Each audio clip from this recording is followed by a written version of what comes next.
Hoy, babaeng sakitin at pulubi. Inasikaso ko na ang mga papeles ng diborsyo. Itong bahay, lahat ng laman nito, at ang mamahaling kotse ay mapupunta sa akin.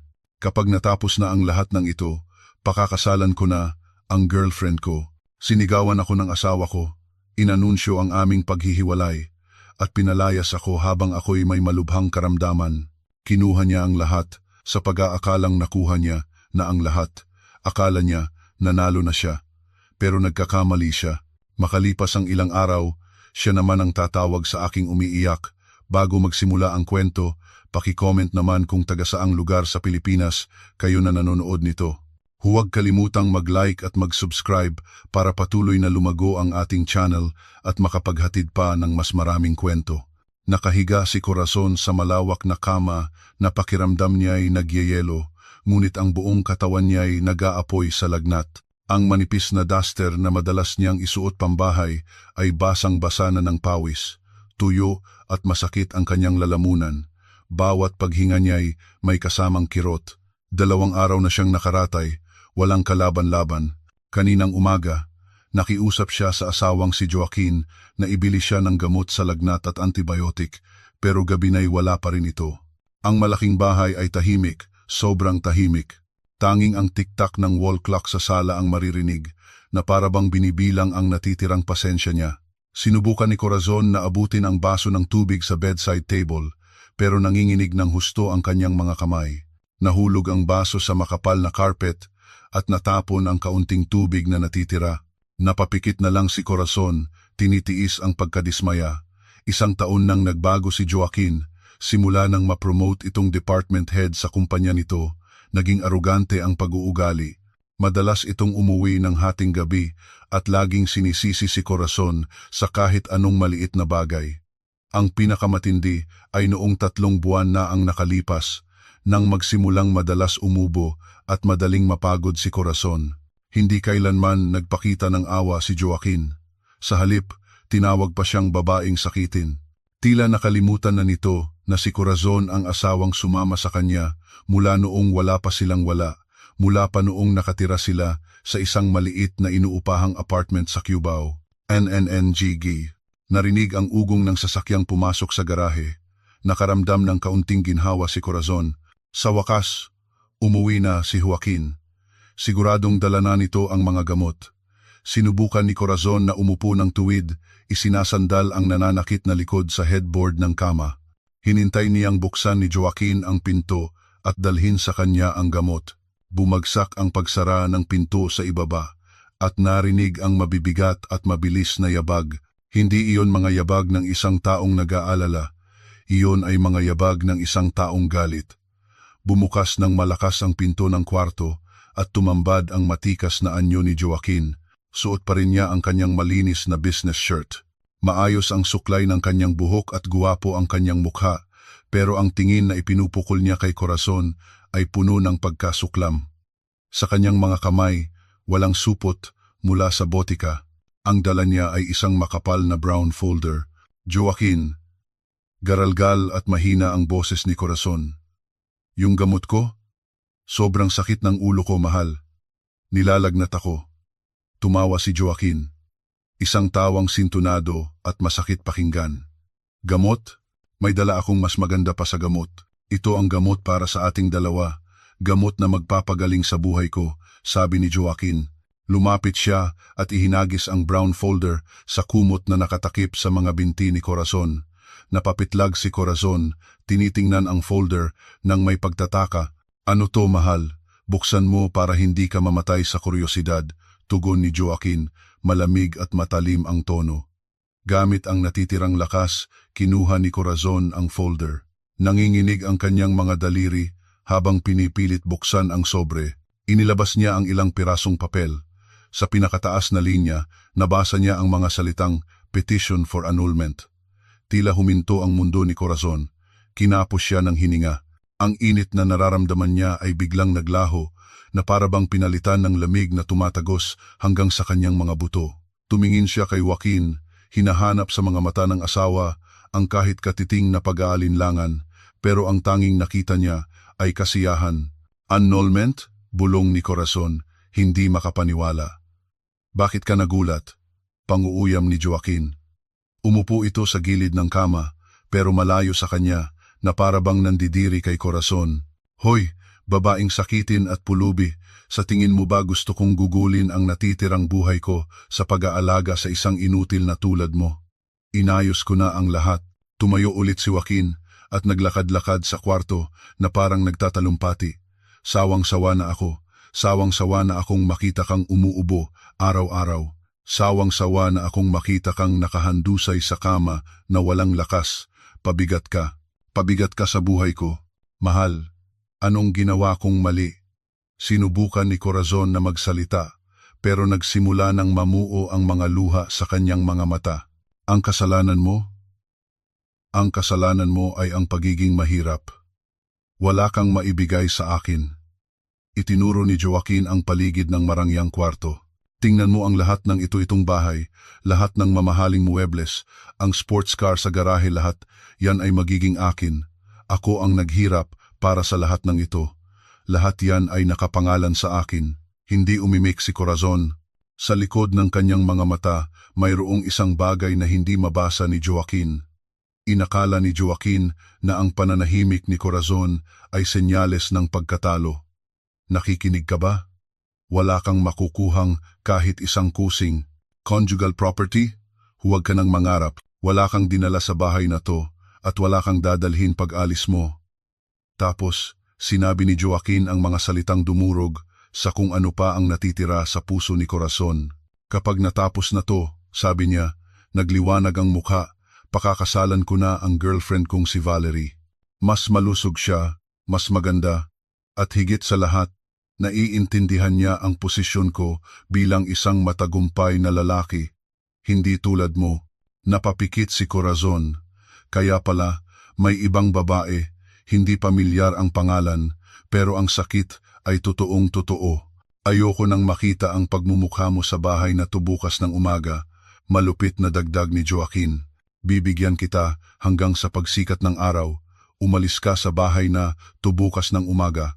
Huwag kang magdadala ng kahit ano maliban sa damit na suot mo sa sakitin mong katawan. Tiningnan ni Joaquin si Corazon na tahimik nang umiiyak. Dumadaloy ang maiinit na luha sa maputla niyang mga pisngi. Hindi mababago ng pag-iyak mo ang kahit ano. Naisampa na ang mga papeles, mabilis lang ang proseso. Pagkatapos, tumalikod si Joaquin at inayos ang kanyang damit. Sa kondo ni Valerie ako matutulog ngayong gabi. Ayokong mapasailalim ng iisang bubong kasama ka. Bukas ng umaga, magpapadala ako ng tao para siguraduhing nakaalis ka na. Nais ni Corazon sumigaw, nais siyang sumpain, pero naubos na ang lahat ng kanyang lakas. Tanging ang likod ng kanyang asawa na naglalaho sa likod ng pinto ang kaya niyang tingnan. Bumagsak ang pagsara ng pinto ng kwarto. Sumunod ang kalabog ng pagsara ng pinto sa ibaba. Ilang sandali pa, umugong ang sasakyan ni Joaquin paalis ng bakuran. Naiwan si Corazon na mag-isa. May malubhang sakit, hiniwalayan at pinalayas. Humagulgol siya.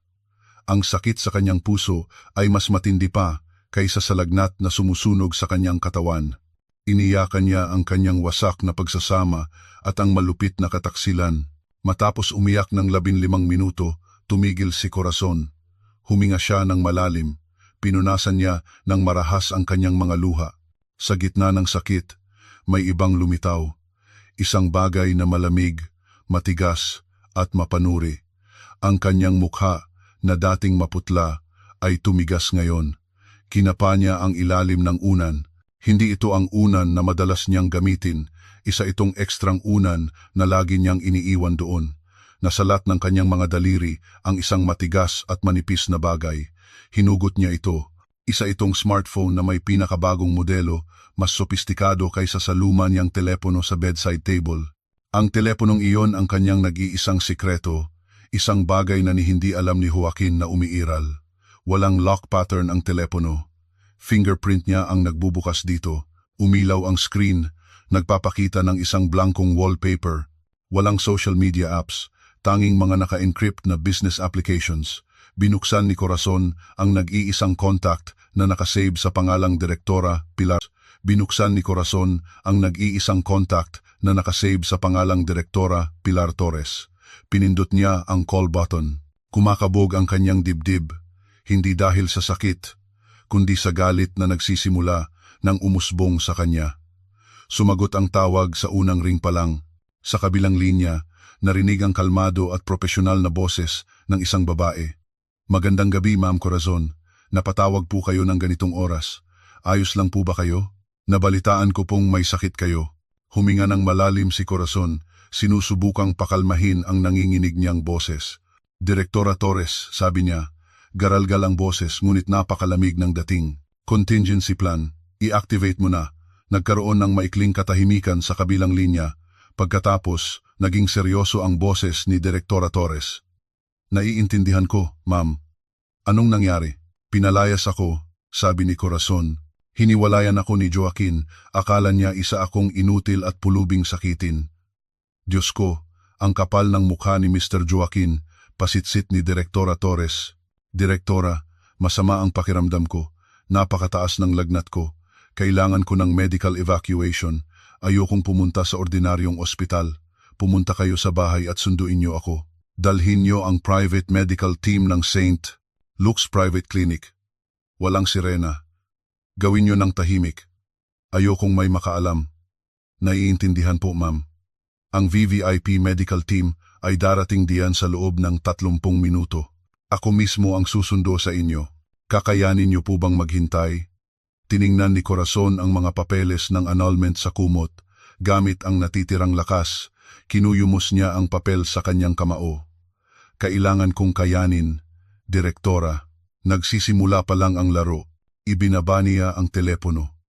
Nanginginig pa rin ang kanyang katawan dahil sa lagnat, pero ang kanyang mga mata ngayon ay kumikinang ng matalim sa dilim ng kwarto. Kagagawa lang ni Joaquin ang pinakamalaking pagkakamali sa kanyang buhay. Pinalayas niya ang kanyang asawa.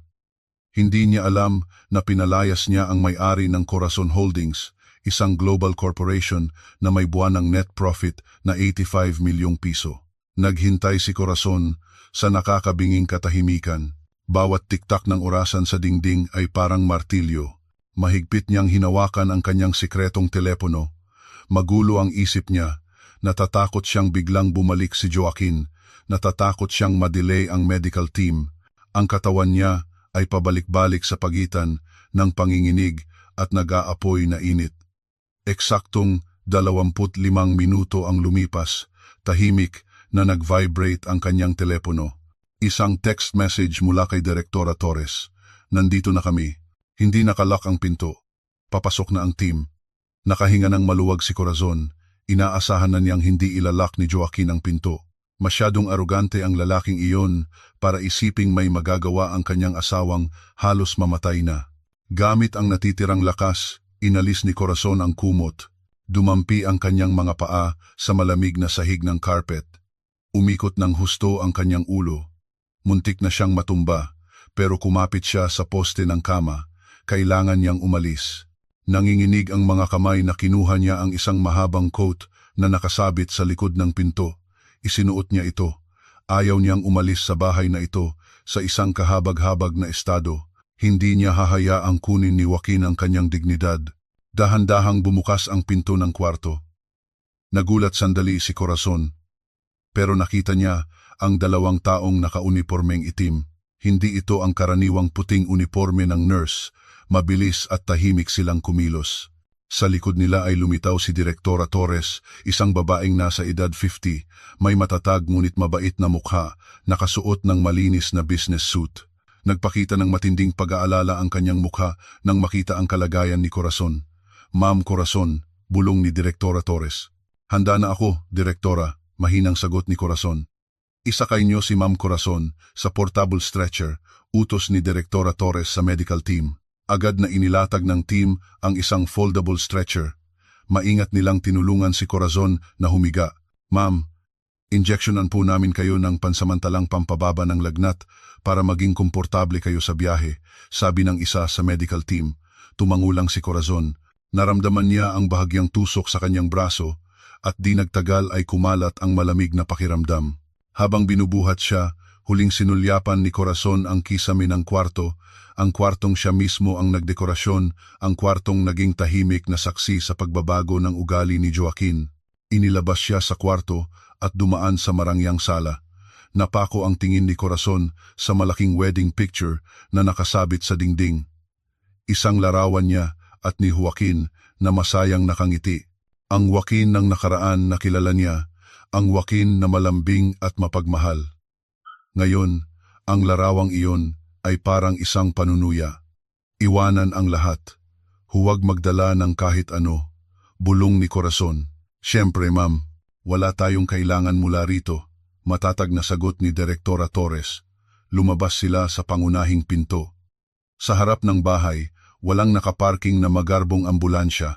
Ang nakaparada ay isang itim na Mercedes-Benz Sprinter na mukhang sasakyan ng presidential escort. Bumukas ang pinto sa gilid at tumambad ang loob na isang fully equipped VVIP emergency medical space. Samantala, sa isang mamahaling kondo sa Bonifacio Global City, malakas na tumatawa si Joaquin.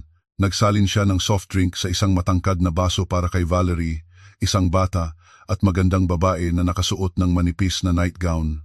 So, bukas, opisyal na tayong may-ari ng malaking bahay na yon, babe? Malanding tanong ni Valerie. Siyempre, pinalayas ko na siya. Hindi papalag yung babaeng sakitin na yon. Wala siyang kahit ano.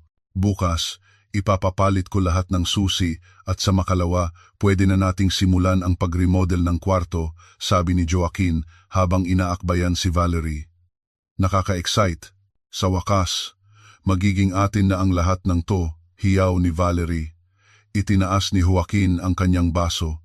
Para sa bago nating buhay, sabi niya. Ang luma niyang cellphone ay nasa mesa, naka-silent mode. Ayaw niyang maistorbo ng anumang tawag mula sa babaeng sakitin na iyon. Sa loob ng medical vehicle na dahan-dahang tumatakbo sa gabi, sinimulang asikasuhin ang kalagayan ni Corazon.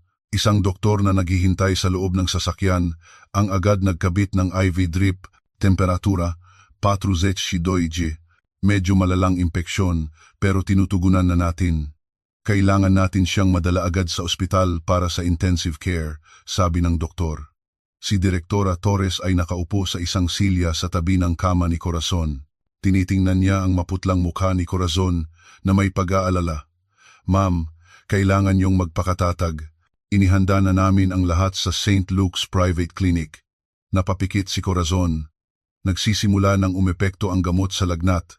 Nababawasan ang pagkahilo. Lumipad ang kanyang isip sa nakaraan. 5 taon na ang nakalipas. Sa simula ng lahat ng sikretong ito, katatanggal lang ni Joaquin sa kanyang unang trabaho. Ilang buwan itong depressed. Si Corazon, na isang simpleng may bahay noon, ay sinubukang pagaanin ang kanyang loob. Naging sensitibo si Joaquin sa pera. Pinagbawalan niyang magtrabaho si Corazon dahil sa pride. Ang trabaho mo ay nasa bahay. Ako ang kikita ng pera, sabi nito, kahit walang trabaho.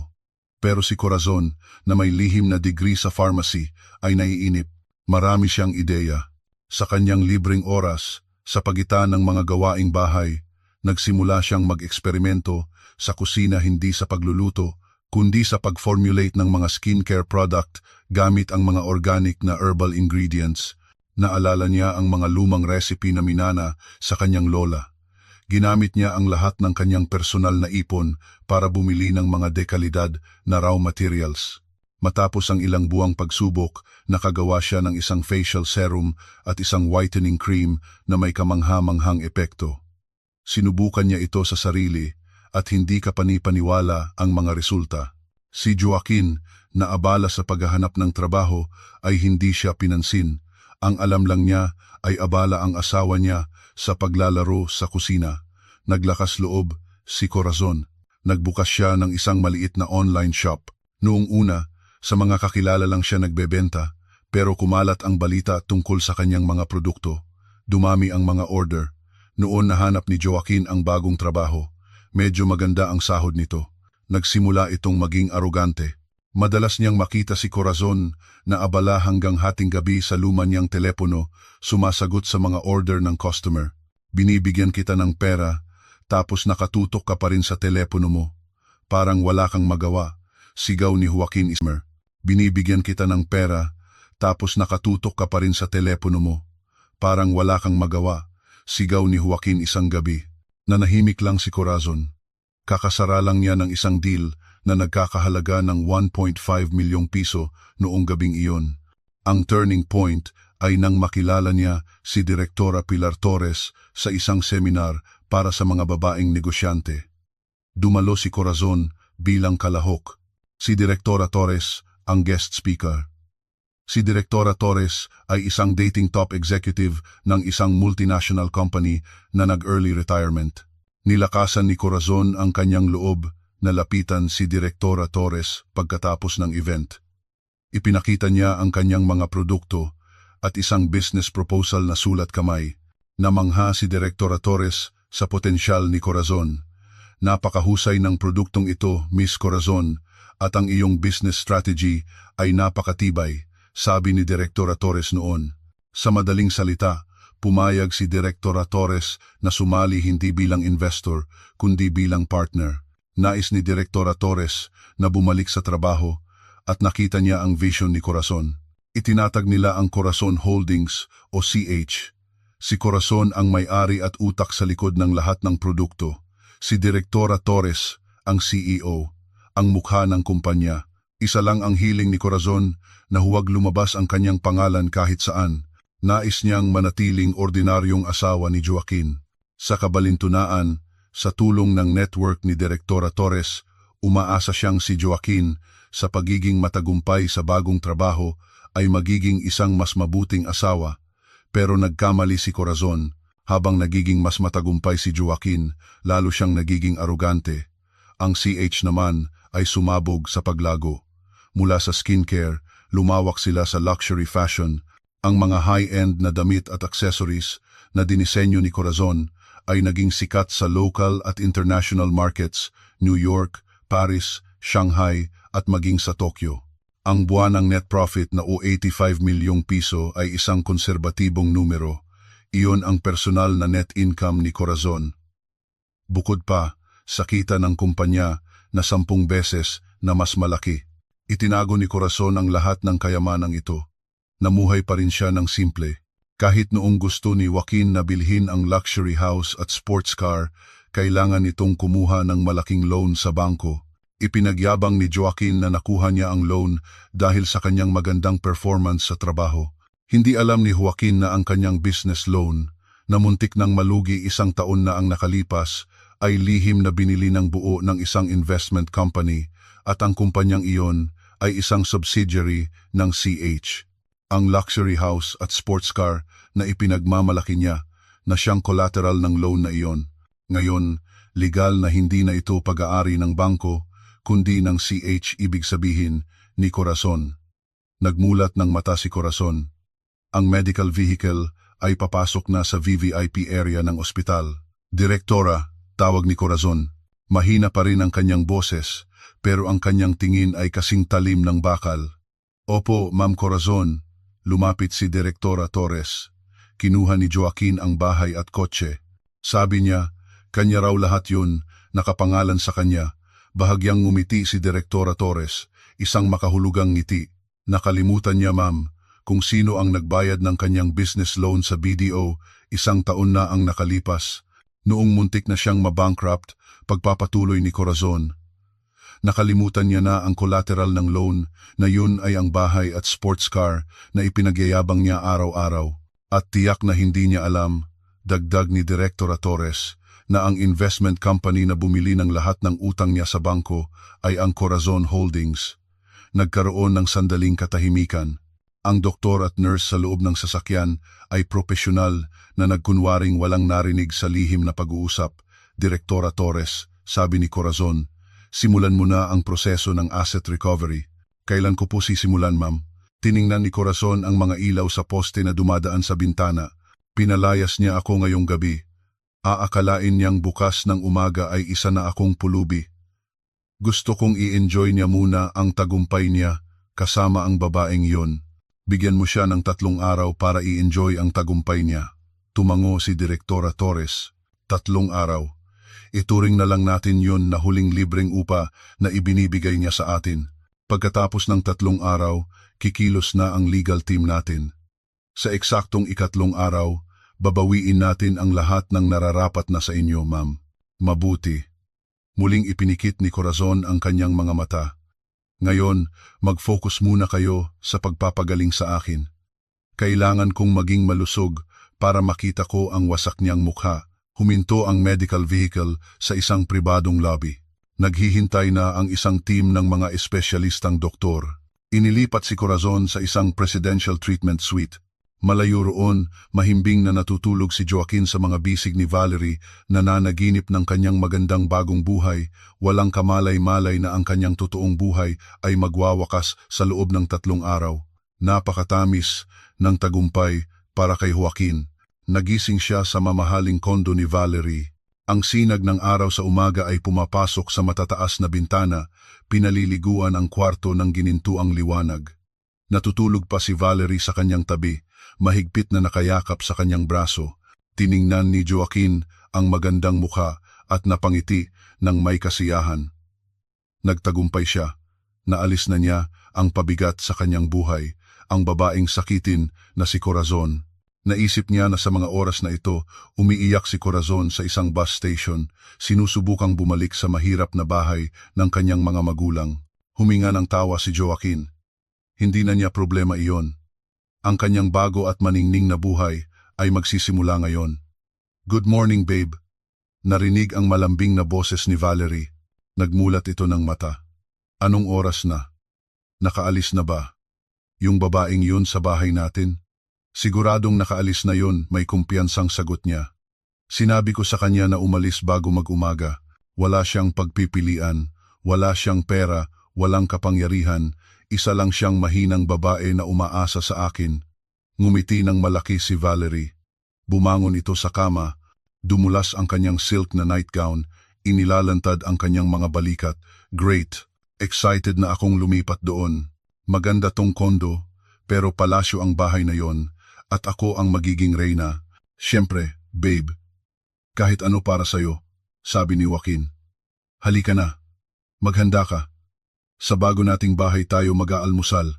Sasabihin ko sa katulong na laging naglilinis na itapon lahat ng gamit na naiwan ni Corazon. Ayokong may matirang kahit anong bakas niya. Isang oras ang lumipas. Dahan-dahang pumasok ang mamahaling sports car ni Joaquin sa bakuran ng malaking bahay.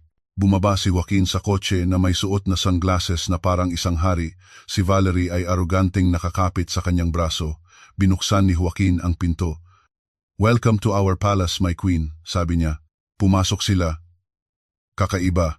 Napakatahimik ng bahay pero napakalinis din. Sobrang linis. Inaasahan ni Joaquin na mag-iiwan si Corazon ng gulo, maghahagis ng mga gamit o iiyak, pero hindi. Pumunta si Joaquin sa kwarto. Binuksan ang pinto. Medyo bumilis ang tibok ng kanyang puso. Nakita niyang napakaayos ng kwarto. Ang kama kung saan nakaratay si Corazon kahapon ay maayos na ngayon na may malinis na puting kumot at punda. Walang bakas ng gamot o ng basag na baso. Maging ang carpet sa tabi ng kama kung saan nahulog ang baso ay tuyo at napakalinis. Siguro naglinis muna siya.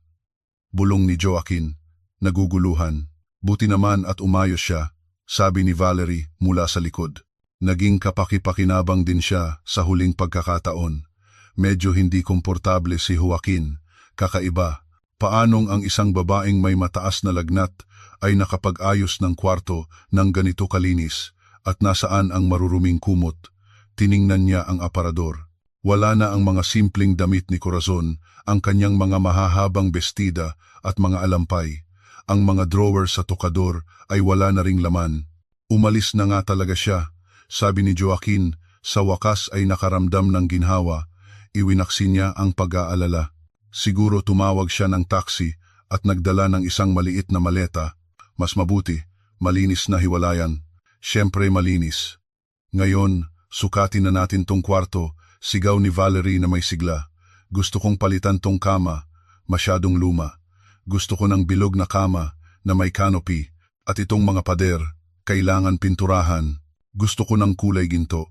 Tumatakbo si Valerie sa buong bahay. Ang matinis niyang boses ay sumisira sa katahimikan. Ang matinis niyang boses ay sumisira sa katahimikan. Tinuturo niya ang mga muebles. Pangit tong sofa, palitan, baduy tong painting. Itapon. Kailangan ng kumpletong renovation ang kusina na to. Gusto ko ng imported na kitchen set mula sa Italy. Ngumiti lang si Joaquin. Oo, mahal. Papalitan ko lahat. Lahat para sa'yo. Mamayang gabi, magse-celebrate tayo. Iimbitahan ko ang mga malalapit nating kaibigan. O-order ako ng pinakamagarbong catering sa buong syudad. Kinuha ni Joaquin ang kanyang telepono at tinawagan ang kanyang suking premium catering service. Umorder siya ng mga mamahaling menu. Imported na Wagyu beef, fresh seafood platters, at premium European wines. Naiintindihan po, Sir Joaquin. Ang kabuuang halaga ng order ay 100,000 piso. Alinsunod sa aming proseso, hinihiling po namin ang 50% down payment ngayon, sabi ng staff ng catering sa telepono. Siyempre, isend nyo sa akin ang bill. Babayaran ko gamit ang aking primary credit card, mayabang na sabi ni Joaquin. Umupo siya sa sofa na sinabi ni Valerie na ayaw nito at binuksan ang banking app. Sinubukan niyang bayaran ang 50,000 pisong down payment. Inilagay niya ang credit card number at pinindot ang pay button. Ilang sandali itong nagproseso. Pagkatapos ay lumitaw ang isang pulang notification sa screen. Transaction denied. Kumunot ang noo ni Joaquin. Kakaiba, ang limit ng card na ito ay daan-daang libo pa. Siguro mahina ang signal, bulong niya. Sinubukan niya ulit. Transaction denied. Babe, bakit ang tagal mo? Tanong ni Valerie. Naabala sa pagse-selfie sa sala. Sandali lang, babe. Mukhang may problema sa network ng bangko. Sinubukan ni Joaquin na maging kalmado. Nagsisimula na siyang mapahiya. Sinubukan niya ang isa pang credit card mula sa parehong bangko. Declined. Nagsimulang mamuo ang malamig na pawis sa kanyang sentido. Hindi maaari. Isa siyang VIP client. Bakit nade-decline ang mga card niya? Sinubukan niya ang kanyang debit card. Declined. Insufficient funds. Nanlaki ang mga mata ni Joaquin. Insufficient funds. Imposible. Kakapasok lang ng sahod niya, 3 araw na ang nakalipas. Mabilis niyang isinara ang payment app at binuksan ang kanyang pangunahing mobile banking app. Kumakabog ang kanyang dibdib. Inilagay niya ang kanyang password, nag-load ang screen, at pagkatapos ay lumitaw ang isang mensahe. Access blocked. Please contact your nearest branch. Nanigas ang katawan ni Joaquin. Nagsimulang kumalat ang panik sa kanyang dibdib. Isa itong sakuna. Hindi niya ma-access ang kanyang payroll account. Hindi niya magamit ang kanyang mga credit card. Joaquin, tumawag sa akin, yung taga-catering. Sabi niya, rejected pa rin daw ang payment. Nakakahiya, sigaw ni Valerie. Nakapout na ang mukha nito. Kalma lang, babe. Kalma. Nagpapanik na si Joaquin. Naalala niyang mayroon pa siyang emergency account sa ibang bangko. Isang account na halos hindi niya ginagamit at hindi nakakabit sa anumang credit facility. Hindi malaki ang laman nito, pero mayroon sigurong ilang libong piso pa. Nanginginig ang mga kamay na sinubukan niyang bayaran ang down payment gamit ang account na iyon. Success. Nakahinga ng maluwag si Joaquin. Pansamantala, nailigtas niya ang kanyang mukha sa harap ni Valerie. Kita mo na? Network problem lang, sabi ni Joaquin na may pilit ng ngiti. Okay na. Darating ang catering mamayang 7 p.m. Sumigla ulit si Valerie. Great. Kailangan ko nang maghanda para pumunta sa parlor. Pagkaalis ni Valerie, agad na nawala ang ngiti ni Joaquin. Maputla ang kanyang mukha. Mayroong malaking problema. Bakit nakablock ang kanyang pangunahing account? May kinalaman ba ito kay Corazon? Imposible. Hindi magagawa ng tangang babaeng iyon ang ganoong bagay. Ipinangako niya sa sarili na bukas ng umaga, tatawagan niya ang bangko at sisigawan sila. Hihingi siya ng danyos para sa kahihiyang ito, sigurado. Habang naglalakad siya sa kwarto, pinipigilan ang kanyang pagkabalisa, tumunog ang doorbell, binuksan ni Joaquin ang pinto. Isang nakaunipormeng courier ang nakatayo sa harap niya, may hawak na malaking brown folder. Sir Joaquin? Oo, ako nga. Registered mail po. Pakipirma po rito. Pumirma si Joaquin, isinara ang pinto, at tiningnan ang folder. Ang nagpadala ay isang napakamahal na law firm, Roxas, Cruz, Associates. Inakala ni Joaquin na ito na ang mga dokumento ng pag-aproba mula sa korte tungkol sa kanyang annulment case. Binuksan niya ito ng may pananabik, pero ang laman ay hindi dokumento mula sa family court. Ito ay isang demand letter, isang legal na babala. Mabilis na binasa ng kanyang mga mata ang matitigas at formal na mga pangungusap. Mahal na Ginoo, sa ngalan ng aming kliyente, ang CH Holdings, ipinapaalam namin sa inyo na kayo ay nagkaroon ng breach of contract sa inyong business line of credit. Ang kabuuang halaga ng inyong principal na 200 milyong piso ay due na. Binibigyan namin kayo ng 3 araw para bayaran ang buong utang. Kung hindi, agad kaming magsasagawa ng foreclosure sa inyong mga ari-arian. Partikular, isang 1 unit ng bahay sa 12 Nara Street at isang 1 unit ng luxury sports car. Ang basong hawak ni Joaquin ay nahulog at nabasag sa mamahaling marmol na sahig. Tumutulo ang pawis niya. 3 araw, 200 milyong piso. Foreclosure. Hindi, imposible. Bulong niya, nanginginig. Nagbayad ako ng installment noong nakaraang linggo. Anong breach? At ano ang CH Holdings? Ang kanyang selebrasyon ng tagumpay ay biglang naging simula ng isang bangungot. Noong gabing iyon, sa gitna ng musika at tawanan, kasama ang kanyang mga kaibigan at si Valerie, pilit ng ngiti lang ang naisukli ni Joaquin. Magulo ang kanyang isip. Pakiramdam niya ay may isang hindi nakikitang bitag na dahan-dahang sumasakal sa kanya. Hindi nakatulog si Joaquin buong gabi. Sa kanyang tabi, mahimbing na natutulog si Valerie, pagod matapos ang kanilang maliit na party. Pero sa isip ni Joaquin, umiikot ang mga salita mula sa demand letter na parang sirang plaka. 200 milyong piso, 3 araw, foreclosure, CH Holdings. Sa unang tunog pa lang ng kampana ng simbahan sa umaga, bumangon si Joaquin. Masakit ang kanyang katawan at namumula ang mga mata. Hindi siya naligo, naghilamos lang at nagsuot ng kahit anong damit. Wala na siyang pakialam sa kanyang itsura. Alas 8 ng umaga, pagbukas ng bangko, minaneho na ni Joaquin ang kanyang sasakyan patungo sa branch ng kanyang pangunahing bangko kung saan siya ay isang VIP client. Kailangan niyang ayusin ang gulong ito. Siguradong administrative error lang ito ng bangko. Kailangan. Alas 8 ng umaga, kararating lang ng mga empleyado, pumasok si Joaquin. Nilampasan niya ang pila ng mga regular na kliyente at dumiretso sa VIP services counter. Ako si Joaquin. Gusto kong makausap ang branch manager ngayon din. Malakas niyang sabi, inilapag ang kanyang VIP card sa counter. Agad siyang inasikaso ng nagulat na staff. Pinaghintay si Joaquin sa isang espesyal na silid. 5 minuto ang lumipas, isang maayos na customer relations manager ang humarap sa kanya, hindi ang branch manager. Magandang umaga, Mr. Joaquin. Ano po ang maipaglilingkod ko? Titingnan ko po ang account ninyo. Huwag ka nang magpaligoy-ligoy, biglang sabi ni Joaquin. Ipaliwanag mo sa akin kung bakit lahat ng credit card ko ay nakablock, bakit naka-freeze ang payroll account ko, at bakit ako nakatanggap ng isang katawa-tawang demand letter para sa breach of contract. Kalmadong tiningnan ng manager ang screen ng kanyang computer. Pasensya na po sa abala, Mr. Joaquin. Titingnan ko po. Interesting. Anong interesting? Sigaw ni Joaquin.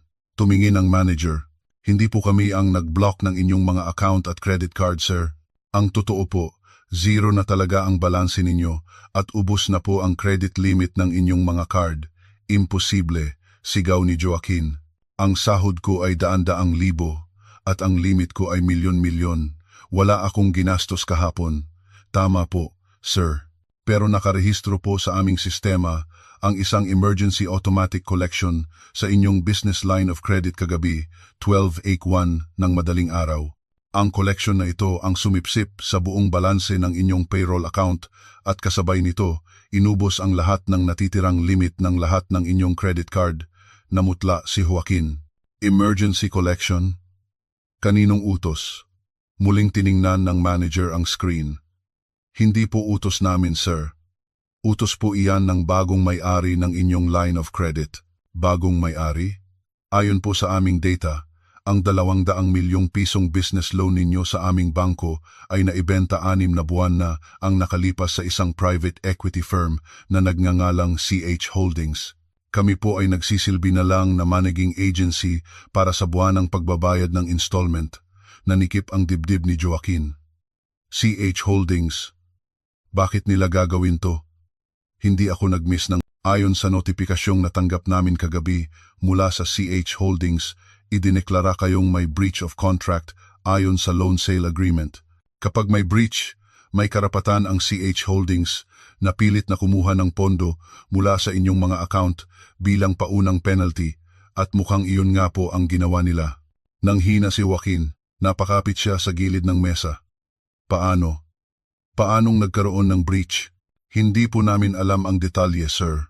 Siguradong nakapaliwanag iyan sa demand letter na natanggap ninyo. Kailangan niyo pong kausapin ng direkta ang CH Holdings o ang kanilang mga abogado, sabi ng manager na walang emosyon, na parang pinag-uusapan lang ang panahon.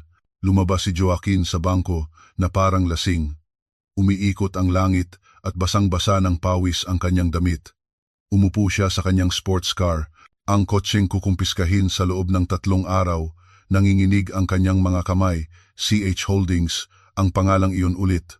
Inilabas niya ang kanyang telepono at sinarch ang CH Holdings sa internet. Ang lumitaw ay isang dambuhalang korporasyon.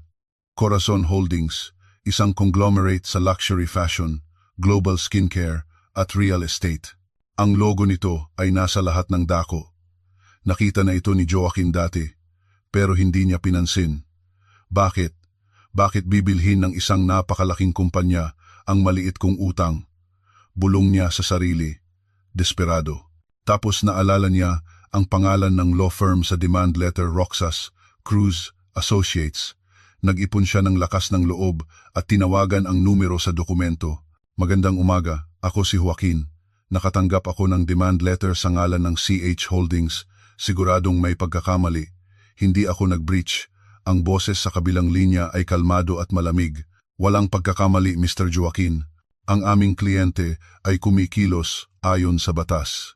Nilabag ninyo ang Clause 11, Section B ng Loan Agreement na inyong pinirmahan. Clause 11, Section B. Ano yon? Kung tinatamad kayong basahin ang mga dokumentong pinipirmahan ninyo, Mr. Joaquin, ang clause na iyan ay nagsasaad na obligasyon ninyong panatilihin ang kaayusan sa pamilya at hindi gumawa ng mga immoral o hindi marangal na gawain na maaaring makaapekto sa imahe ng business loan. Nanahimik si Joaquin, naramdaman niyang umakyat ang dugo sa kanyang ulo, katawa-tawa yang clause na yan. Wala yang kinalaman sa utang. Mayroon, Mr. Joaquin, nang maibenta ang inyong loan sa aming kliyente, lahat ng clause, lalo na ang morality clause na iyan, ay naging aktibo. Ang aming kliyente ay isang kumpanyang lubos na nagpapahalaga sa family values. Ang inyong ginawang pag-anol at pagpalayas sa inyong asawang may malubhang sakit, si Mrs. Corazon, para makisama sa ibang babae, ay isang malubhang paglabag sa Clause 11, Section B. Hindi makahinga si Joaquin. Paano? Paano ninyo nalaman? Mayroon kaming hindi matututulang ebidensya, Mr. Joaquin, mga litrato, audio recording, at mga testigo. Alam naming pinalayas ninyo ang inyong asawa 2 gabi na ang nakalipas. Iyon ang nag-trigger sa breach claim na ito, nang hina ang mga tuhod ni Joaquin. Si Corazon. Lahat ng ito ay dahil kay Corazon. Pero paano? Paano nakilala ni Corazon ang CH Holdings? Anong gusto nila? Bigyan niyo ako ng oras. Babayaran ko ang installment. Nagmamakaawa na si Joaquin ngayon, nanginginig sa takot. Huli na ang lahat. Hindi interesado ang aming kliyente sa installment. Ayon sa demand letter, mayroon pa kayong atingnan natin. Tung araw at 8 oras para bayaran ang 200 milyong piso. Kung hindi, pupunta ang aming execution team para kumpiskahin ang inyong bahay at kotse. Naputol ang tawag. Inihagis ni Joaquin ang telepono sa dashboard. Sumigaw siya sa loob ng kotse. 200 milyon sa loob ng 2 araw. Imposible. Naka-freeze ang sahod niya. Ang tanging ari-arian niya ay ang bahay at kotse na ito na lumalabas na hindi pala sa kanya. Sinubukan niyang mag-isip ng malinaw. Corazon. Gawa ito ni Corazon. Pero paano? Nagtatrabaho ba si Corazon sa CH Holdings bilang janitor at nagreklamo sa amo niya? Imposible. Hindi lohikal. Sinubukan niyang alamin kung sino ang may-ari ng CH Holdings. Nagbukas siya ng isang business news portal. Ang may-ari ng CH Holdings ay isang misteryosong tao. Ang kumpanya ay pinamumunuan ng isang CEO na nagngangalang Direktora Pilar Torres. Pilar. Kumunot ang noo ni Joaquin. Pamilyar ang pangalang iyon. Bigla niyang naalala, ilang taon na ang nakalipas, ikinuwento sa kanya ni Corazon ang tungkol sa isang tita Pilar, isang kaibigan sa kanyang prayer group na isang kahanga-hangang tao. Lagi niya itong pinagtatawanan. Grupo lang yan ng mga tsismosang may bahay, sabi niya. Maaari kaya, ang kaibigan sa prayer group ni Corazon ay ang CEO ng CH Holdings? Sumasakit ang ulo ni Joaquin. Masyadong komplikado ang lahat. Kailangan niyang hanapin si Corazon. Kailangan niyang magmakaawa kay Corazon. Kailangan niyang hilingin kay Corazon na bawiin ang kanyang reklamo kay Direktora Pilar. Oo, iyon lang ang tanging paraan. Agad niyang pinaandar ang kotse. Kailangan niyang malaman kung nasaan si Corazon ngayon. Kailangan niyang pumunta sa probinsya, sa bahay ng mga magulang ni Corazon. Kailangan niyang pumunta ngayon din. Paglabas niya sa parking ng bangko, tumunog ang kanyang telepono. Si Valerie, ini-ignore niya ito. Patuloy na tumatawag si Valerie. Inis, sinagot ni Joaquin. Ano?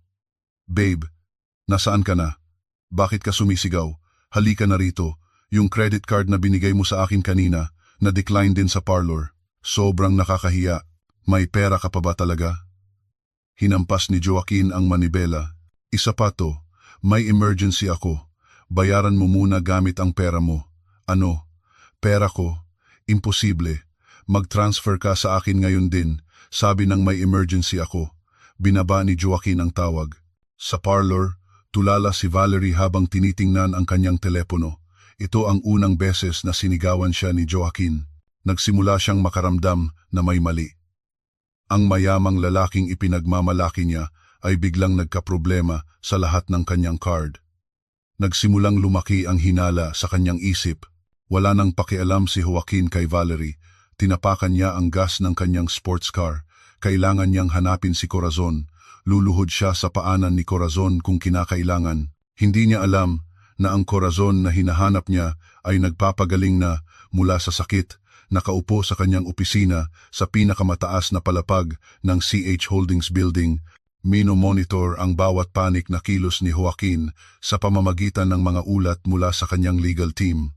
Walang takas si Joaquin. Ang ikalawang araw ay impyerno. Ang kanyang paglalakbay sa bahay ng mga magulang ni Corazon ay walang nangyari. Maliit at simple ang bahay ng mga magulang ni Corazon, tulad ng inaasahan niya. Pero ang mga magulang ni Corazon, bagamat mukhang mahirap, ay tiningnan siya na may halo-halong galit at awa. Wala roon si Corazon. Hindi nila alam kung nasaan ang kanilang anak. Pinalayas mo ang anak ko noong may sakit siya, di ba? Tanong ng ama ni Corazon. Nanginginig ang boses nito sa pigil na galit. Tapos ngayon, hahanapin mo siya? Lumayas ka rito. Huwag ka nang tutungtong ulit sa bahay na to. Umuwi si Joaquin sa syudad na bigo. Ang kaunting pera na natitira sa kanyang emergency account ay naubos sa gasolina. Noong gabing iyon, nagkaroon sila ng malaking away ni Valerie.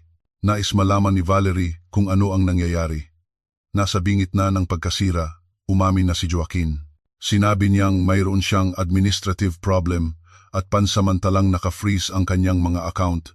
Hindi tanga si Valerie. Nakita niya ang demand letter sa mesa. 3 araw, 200 milyong piso. Foreclosure. Bankrupt ka na, Joaquin.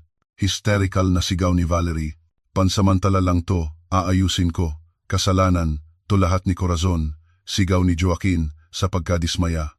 Wala akong pakialam kung kaninong kasalanan. Ayokong mamuhay kasama ang isang pulubi. Noong gabing iyon, natulog sila sa malamig at marangyang kama na magkatalikuran. Hindi nakatulog si Joaquin. Ang countdown sa kanyang isip ay patuloy na tumatakbo. Bukas ang 3 araw. Ang umaga ng 3 araw, ang pinaka nakakatakot sa buhay ni Joaquin. Sumikat ang araw pero pakiramdam niya ay katapusan na ng mundo. 9 a.m. Habang siya at si Valerie ay tahimik na nag-aalmusal, tumunog ang doorbell. Nagkatinginan si Joaquin at Valerie. Maputla ang kanilang mga mukha. Umiling si Joaquin. Huwag mong buksan. Magkunwari tayong wala. Tumunog ulit ang doorbell. Mas malakas ngayon. Alam naming nasa loob kayo.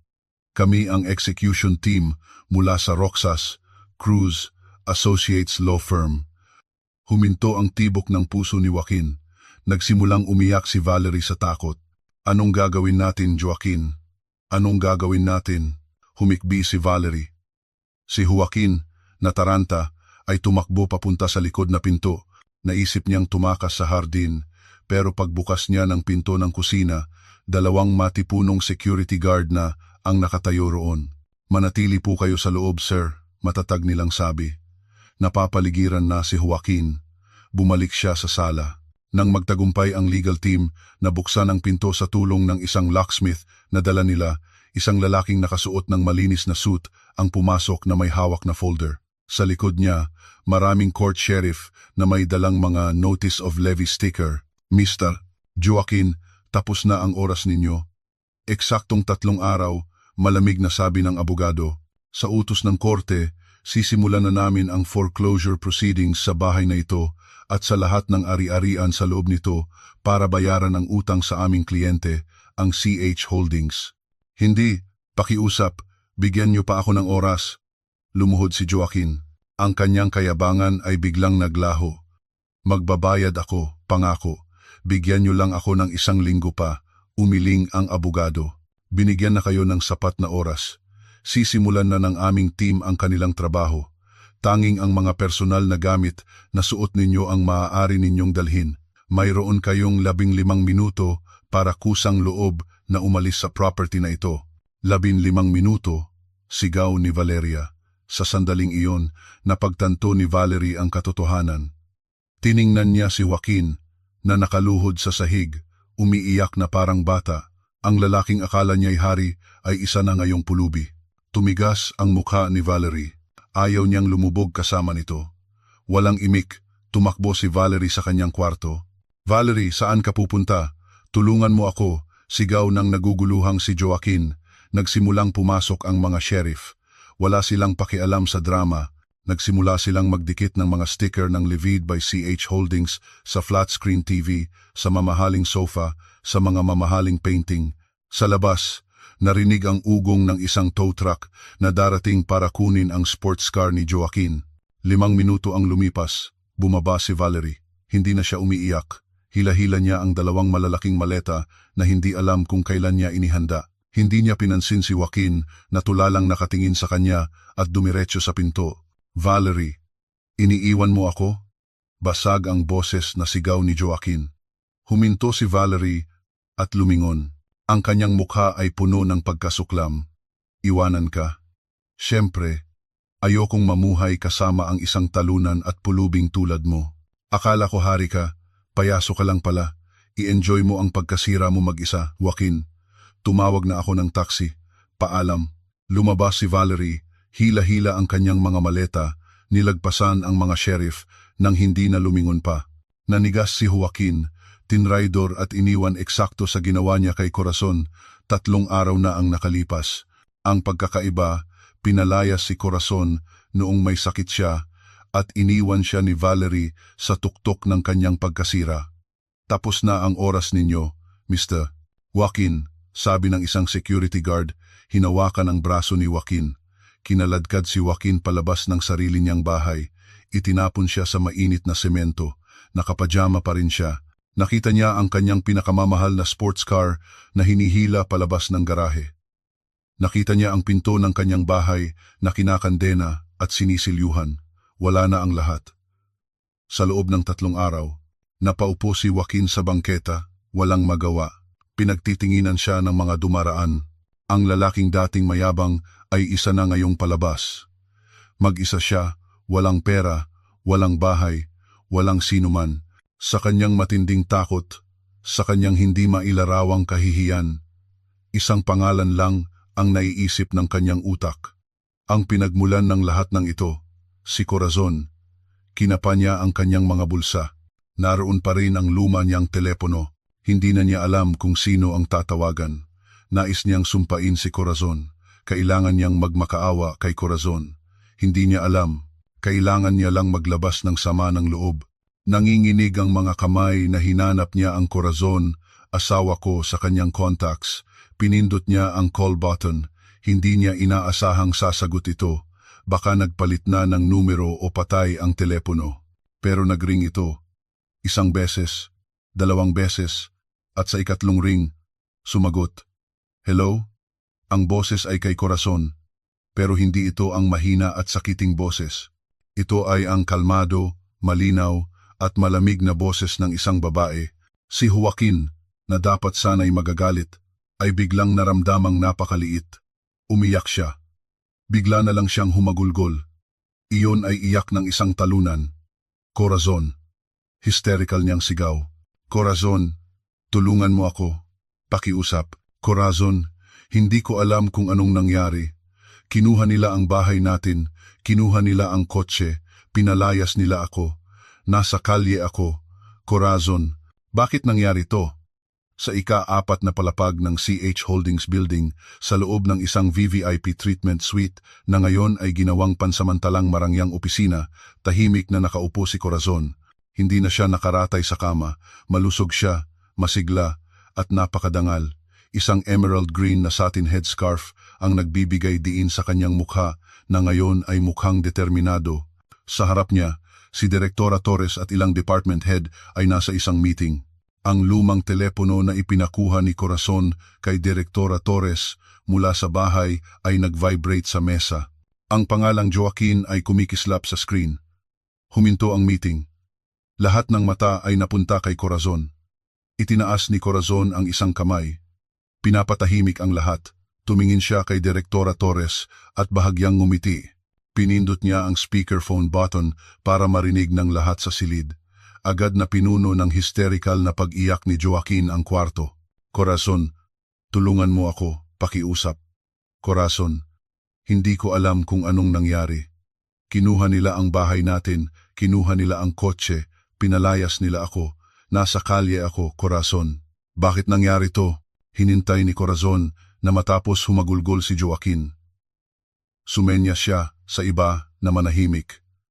Ang katahimikan sa silid ay kabaligtaran ng nagpapanik na boses ni Joaquin sa telepono. Matapos humikbi ni Joaquin, inilapit ni Corazon ang kanyang mga labi sa mikropono. Sumagot siya ng may kalmado at malakas na boses, isang boses na hindi pa naririnig ni Joaquin dati. Excuse me, sino po sila? Nagkaroon ng katahimikan sa kabilang linya. Biglang huminto ang paghikbi ni Joaquin. Ano? Ako to, Corazon.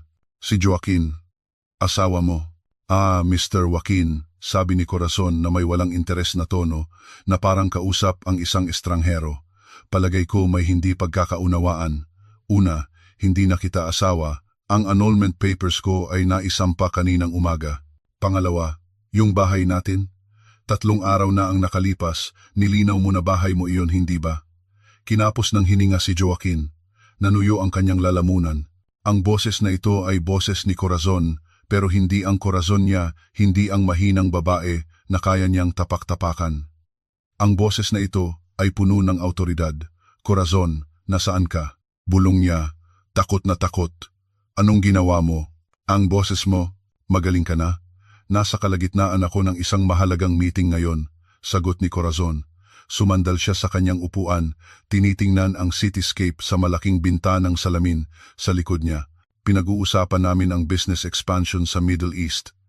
Isang bagay na hindi mo maiintindihan. Alam mo na, negosyo. Naguluhan si Joaquin. Corazon, huwag kang magsalita ng kalokohan. Tulungan mo ako. Muli siyang nagmakaawa. Alam kong gawa mo to. Siguradong gawa to ng kaibigan mo sa prayer group, si Direktora Pilar, di ba? Nagsumbong ka sa kanya.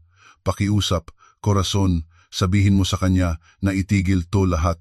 Gagawin ko ang lahat, babalikan kita. Ihihiwalayan ko si Valerie. Pangako.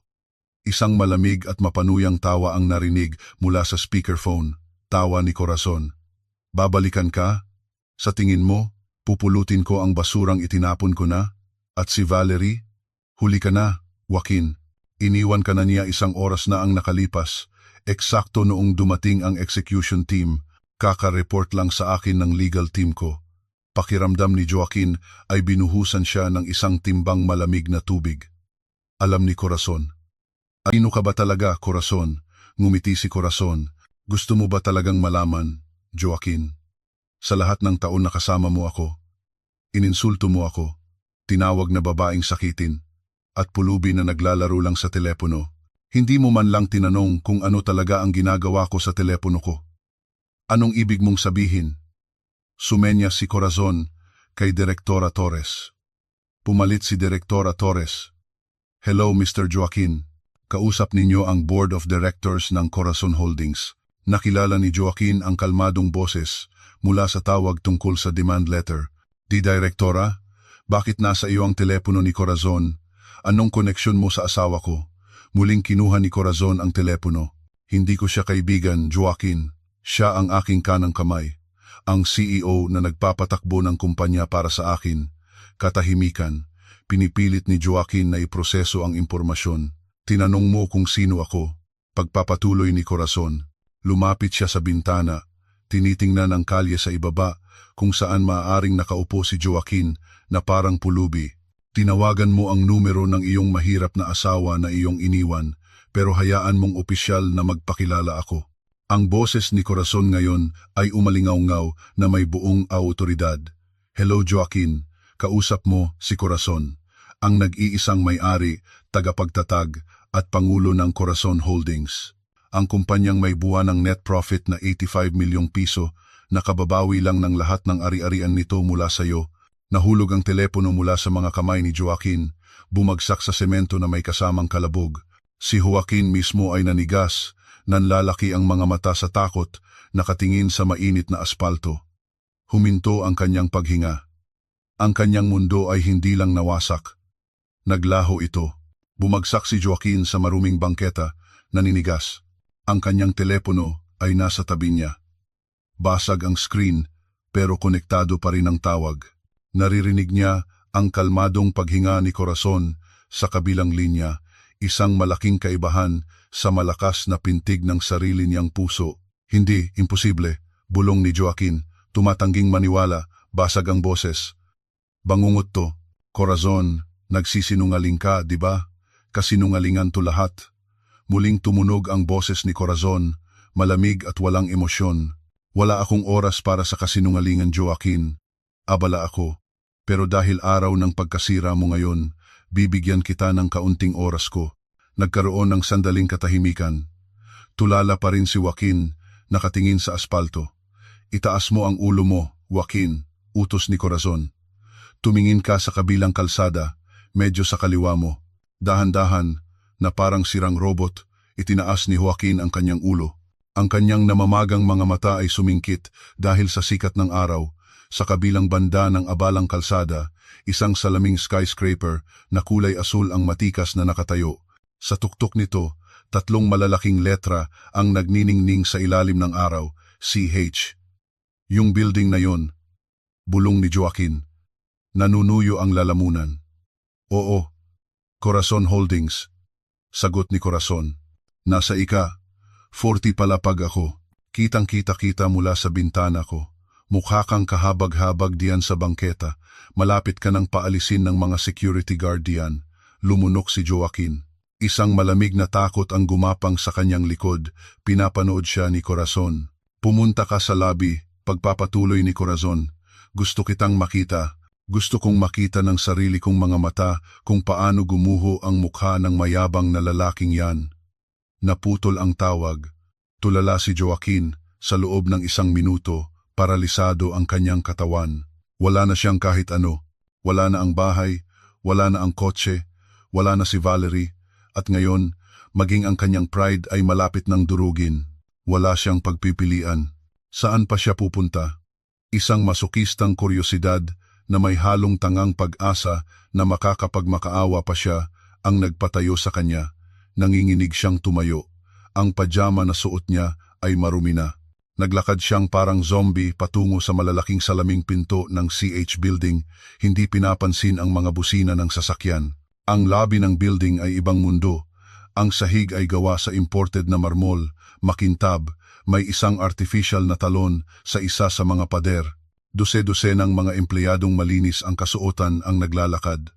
Ang malamig na hangin mula sa aircon ay tumama sa kanyang pinagpapawisang katawan, nagbigay sa kanya ng panginginig. Nakatayo lang si Joaquin sa gitna ng lahat ng karangyaan, hindi alam ang gagawin. Siya ay parang isang mantsa sa puting canvas. Isang magandang receptionist ang tumingin sa kanya na may halong pagkasuklam at paghihinala. "Excuse me sir, may maitutulong po ba ako?" Tanong ng receptionist. Halatang hindi maganda ang tono. "Ako." Nauutal si Joaquin. "Gusto kong makita si Corazon." Si Ma'am Corazon. Tinaasan siya ng kilay ng receptionist. "Ma'am Corazon, ang aming presidente? May appointment po ba kayo?" "Wala, pero pinapunta niya ako rito." "Sabihin mong si Joaquin." "Pasensya na po sir, hindi po kayo pwedeng pumasok ng walang appointment." Hawak na ng receptionist ang telepono, malinaw na tatawag na ng security. "Papasukin niyo siya." Isang matatag na boses ang pumutol sa receptionist. Lumingon si Joaquin. Nakatayo roon si Direktora Pilar Torres, nasa magkabilang gilid ang dalawang matipunong security guard. Ang mukha ni Direktora Torres ay kalmado, pero ang kanyang mga mata ay tumingin kay Joaquin nang may paghamak. "So, ikaw pala si Joaquin." Nakilala ni Joaquin ang babae ang kaibigan sa prayer group ni Corazon, si Tita Pilar. "Hayaan mo akong itama ka, Tita Pilar," malamig na sabi ni Direktora Torres. "Hindi ako ang kanyang ka-prayer group. Ako ang kanyang CEO. Ngayon, sumunod ka." Naghihintay si Presidente Corazon. Dinala si Joaquin sa lobby ng walang paglaban. Lahat ng mata ngayon ay nakatuon sa kanya. Isang gusgusing lalaki na nakapajama, naglalakad kasama ang CEO at mga security guard.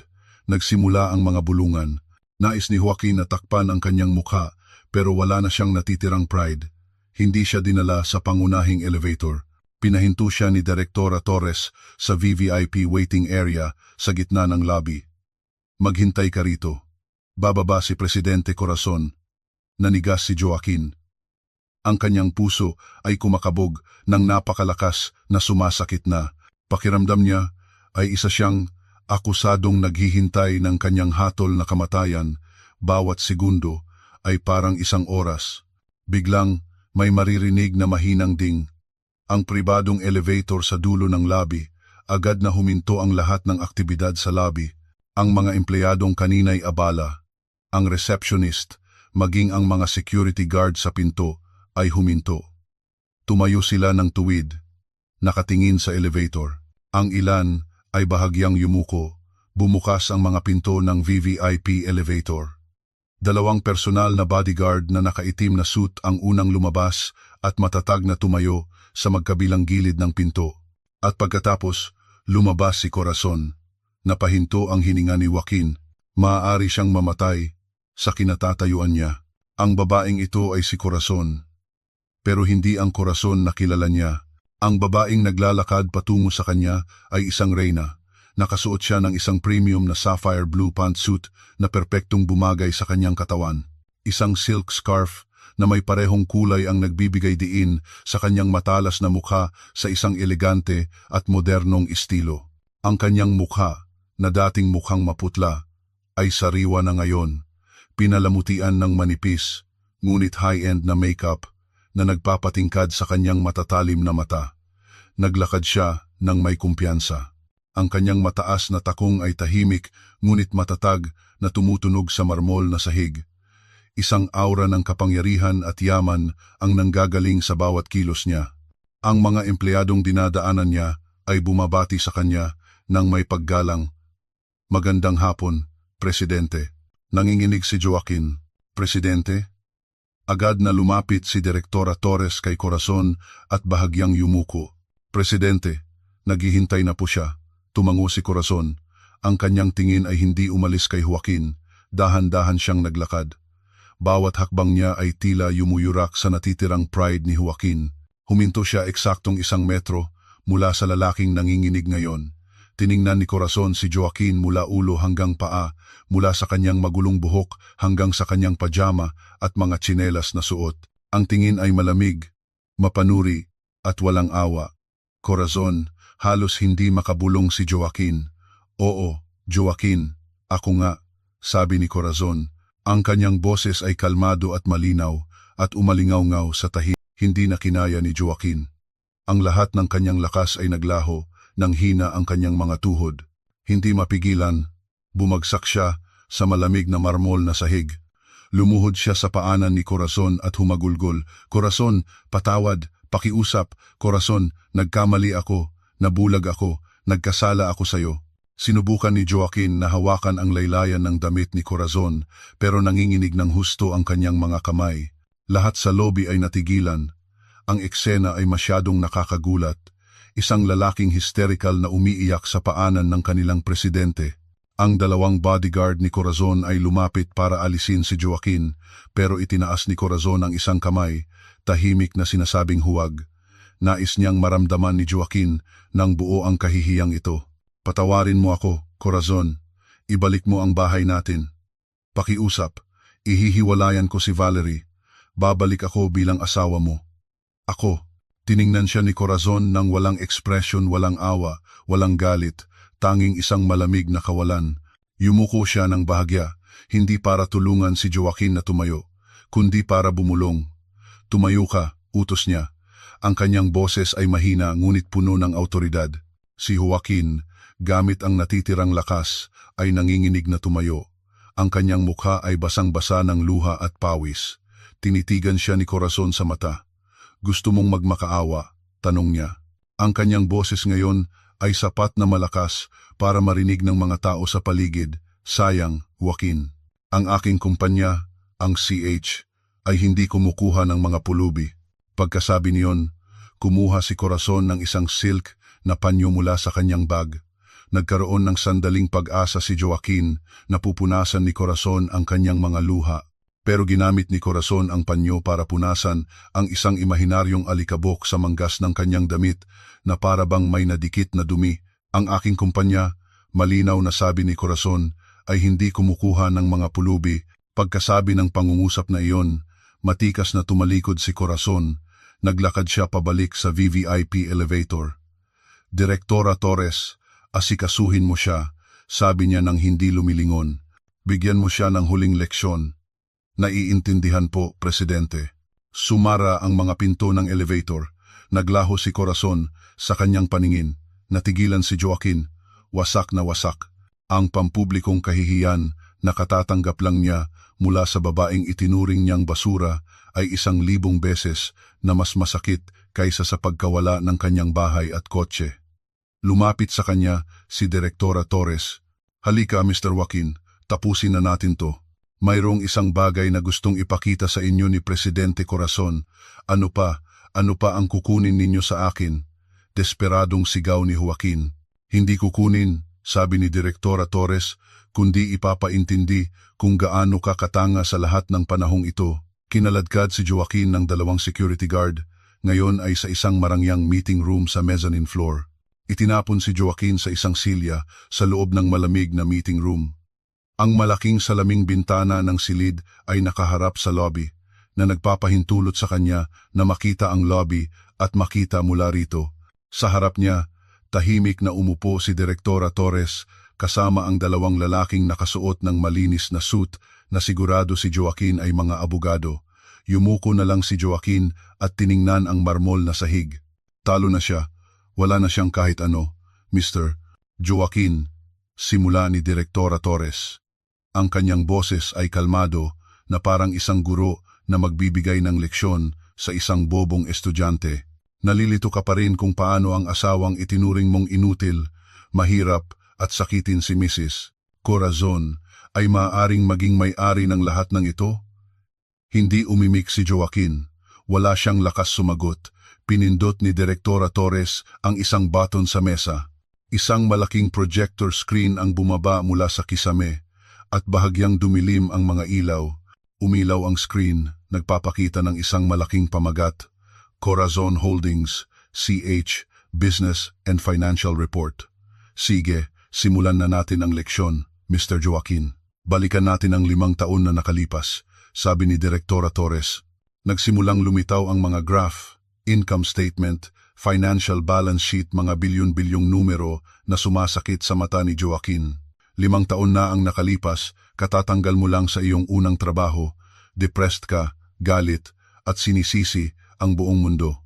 Habang abala ka sa paghahanap ng bagong trabaho at pagluluksa sa iyong kapalaran, ang iyong asawa, na akala mo'y isang may bahay lang, ay nagsimulang magtrabaho sa kusina. Bahagyang itinaas ni Joaquin ang kanyang ulo. Hindi nagluluto para sayo, pagpapatuloy ni Direktora Torres na parang nababasa ang kanyang isip. Naghahalo siya ng mga skincare product gamit ang mga herbal recipe mula sa kanyang pamilya. Noong pinagtatawanan mo siya dahil nakatutok sa telepono hanggang hating gabi, sa totoo lang ay sumasagot siya sa daan-daang order mula sa kanyang mga unang customer. Noong sa wakas ay nakakuha ka ng bagong trabaho at nagsimulang maging arogante, lihim siyang umuupa ng isang maliit na opisina para sa production. Nagbago ang screen. Lumitaw ang mga litrato, isang litrato ng isang masikip na opisina, isang litrato ng isang mas malaking bodega, at isang litrato ng isang napakalawak at modernong pabrika, at mga litrato ng mga branch ng CH sa New York, Paris, Shanghai, at Tokyo. CH Holdings, Mr. Joaquin. Iyan ay Corazon Holdings. Corazon ang pangalan ng asawa mo. Ang kumpanyang ito, ang building na ito, lahat ng nakikita mo, ay kanya, 100%. Nanginginig si Joaquin. Pero paano? Ang pondo? Ang pera? Ang pera, mapanuyang ngumiti si Direktora Torres. Lagi mo siyang minamaliit dahil hindi siya humihingi ng malaki, di ba? Ipinagmamalaki mo na binibigyan mo siya ng 10,000 pisong buwan ng allowance na madalas mo pang bawasan kapag galit ka. Tinawag mo siyang pulubi. Pinindot ulit ni Direktora Torres ang isang button. Nagbago ang screen, isang malaking numero, ang malinaw na lumitaw. 185,080.16. 85 milyong piso. Binigyang diin ni Direktora Torres ang bawat salita. Ito ang buwanang personal net income ni Mrs. Corazon na pumapasok sa isang account na nakapangalan sa kanya na wala kang kamalay-malay. Isang kita na mas malaki pa sa sahod ng CEO ng kumpanya mo, ang babaeng ininsulto mo at pinalayas dahil sa pagiging mahirap. Nasusuka si Joaquin. Umiikot ang mundo. 85 milyon sa isang buwan. At ang utang mo, pagpapatuloy ni Direktora Torres. Ang 200 milyong pisong loan na ginamit mo para bilhin ang bahay at sports car na yon. Napakayabang mo noong inaprubahan ito ng bangko, di ba? 1 taon na ang nakalipas, noong muntik ka ng mabankrupt dahil sa maling pamamahala sa iyong mga side business, naging delinquent ang iyong loan. Muntik nang kumpiskahin ng bangko ang iyong mga ari-arian. Pero nalaman ito ni Mrs. Corazon. Sa pamamagitan ko, binili ng CH Holdings ang buong utang mo mula sa bangko. Binayaran namin ito. Nanlaki ang mga mata ni Joaquin. So, yung bahay na yon, ang bahay at kotse na yon ay pag-aari na ng CH Holdings. 1 taon na ang nakalipas, Mr. Joaquin. Iniligtas ni Mrs. Corazon ang iyong mukha. Hinayaan kang manirahan doon. Hinayaan kang ipagmayabang ang iyong peking tagumpay. Sinusubukan ka pa rin niyang respetuhin bilang asawa. Umaasa siyang magbabago ka. Muling bumuhos ang mga luha ni Joaquin. Hindi luha ng pagsisisi, kundi luha para sa kanyang walang katapusang katangahan. Pinalayas niya ang kanyang tagapagligtas. Alam niyang niloloko ko siya. Bulong ni Joaquin, takot na takot. Siyempre, alam niya, sabi ni Direktora Torres. Alam niya ang lahat. Nagsalita ngayon ang isa sa mga abogado. At ngayon, Mr. Joaquin, tingnan natin ang mga ebidensya. Nagbago ulit ang screen. Ngayon, hindi na financial graphs, kundi video recordings. Nakita ni Joaquin ang sarili niyang sala. Nakita niya ang sarili niyang niyayakap si Valerie sa sofa. Ang petsa sa ibabang kanang sulok ay nagpapakita na ito ay 6 na buwan na ang nakalipas noong kailangang pumunta ni Corazon sa isang prayer meeting. Nagbago ang video sa kanilang kwarto. Nakita ni Joaquin si Valerie na sinusukat ang mga damit at alampay ni Corazon, tumatawa at inihahagis ang mga ito sa sahig. At nandoon si Joaquin, tumatawa kasama siya. At ang huling video, ang pinaka nakamamatay, 3 araw na ang nakalipas, sa parehong kwarto, nakita ni Joaquin ang sarili niyang mayabang na nakatayo sa harap ng kama. Nakita niya si Corazon na mahinang nakahiga.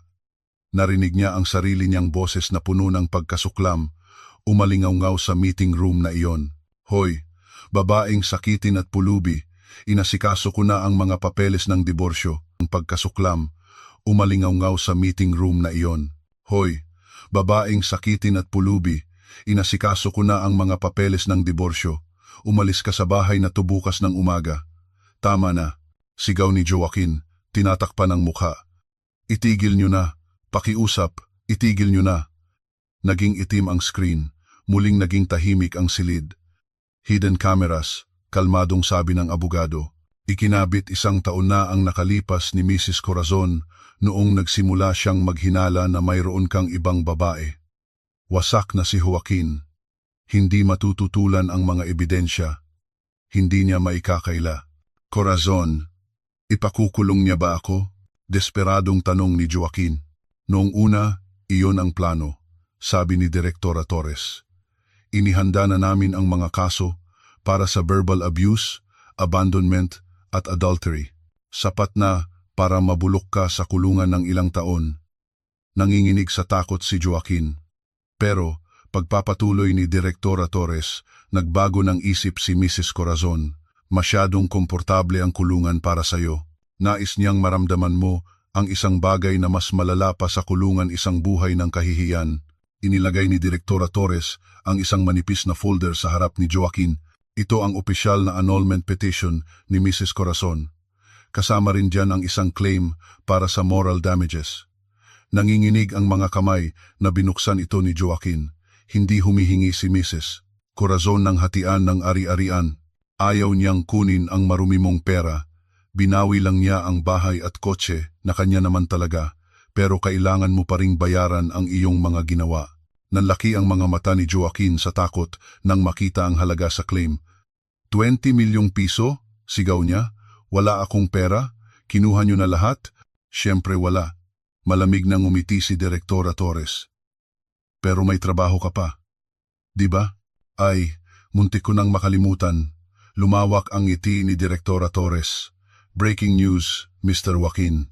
1 oras na ang nakalipas, natapos na ng CH Holdings ang pagbili ng 70% ng shares ng kumpanyang pinagtatrabahuhan mo. At bilang bagong majority shareholder, ang unang utos ni Presidente Corazon ay isang management reorganization. Napirmahan na ang iyong termination letter. Opisyal ka ng tanggal sa trabaho. Ito na ang huling pako sa kabaong ni Joaquin. Nawala na ang lahat sa kanya. Bahay, kotse, asawa, ipon. At ngayon, ang kanyang trabaho ang pinagmumulan ng kanyang pride. Mga demonyo kayo, sigaw ni Joaquin. Basag ang boses. Naghahatid lang kami ng hustisya, sabi ni Direktora Torres.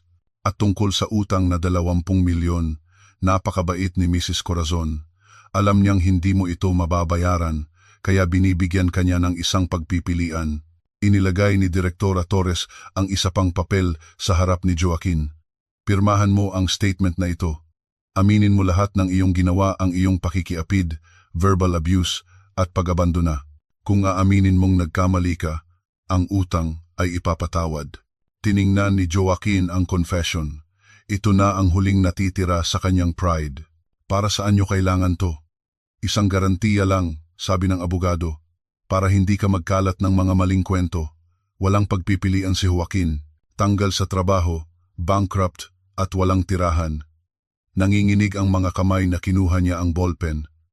Pinirmahan niya ang dokumentong nagkukumpisal sa kanyang mga kasalanan. Tapos na, sabi ni Direktora Torres, mabilis na kinuha ang mga papel. Sa sandaling iyon, bumukas ang pinto ng meeting room. Muling pumasok si Corazon. Tumayo siya sa harap ni Joaquin, na ngayon ay bagsak na. Nakayuko. Hiniwalayan mo ako, Joaquin? Mahinang tanong ni Corazon. Inihagis mo sa mukha ko ang mga annulment papers noong may sakit ako. Inilabas ni Corazon ang parehong folder na inihagis ni Joaquin sa kanyang kama. Itinago ito ni Direktora Torres. Sa harap ng mga mata ni Joaquin, dahan-dahang pinunit ni Corazon ang annulment petition na isinampa ni Joaquin. Ang mga piraso ng papel ay nahulog sa kandungan ni Joaquin.